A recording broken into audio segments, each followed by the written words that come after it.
আমার আসলে নতুন করে কোনো কিছু বলার দরকার নেই। এখানে এক্সপার্ট লোকজন আছে যারা হচ্ছে এই বিষয়গুলোকে আপনাদেরকে অবহিত করবে। আমার কৃষি অফিসার মনে হয় এসেছিল, উনি বক্তব্য দিছে। আচ্ছা, তো যে বিষয় হচ্ছে যে আমরা যে কোনো বরাদ্দ যখন সরকার দেয়, যে কোনো প্রশিক্ষণ দেয়, তার কিন্তু একটা উদ্দেশ্য আছে না? এই যে আমরা পৃথিবীতে আসছি, আল্লাহ যে আমাদেরকে সৃষ্টি করছে, একটা উদ্দেশ্য আছে না? উদ্দেশ্য কি? আল্লাহর দাসত্ব করা, আল্লাহ হচ্ছে প্রার্থনা করা, তাই না?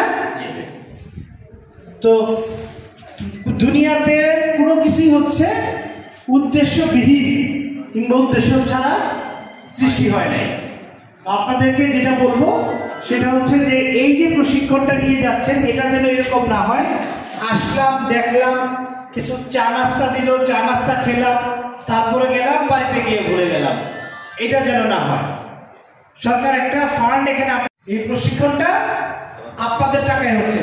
তো যে প্রশিক্ষণটা দিবে সেই প্রশিক্ষণ থেকে আপনারা যদি কোনো কিছু শিখে না যান, সেটা হচ্ছে আপনাদের, বলবো যে এটা হচ্ছে আপনাদের, আমাদের যেমন ব্যর্থতা আপনাদেরও ঠিক তেমন ব্যর্থতা। কথা বোঝা গেছে? আর দেখেন, এক সময় বাংলাদেশকে হচ্ছে কি পাঠ হচ্ছে আমাদেরকে, আমাদের সোনালী আঁশ।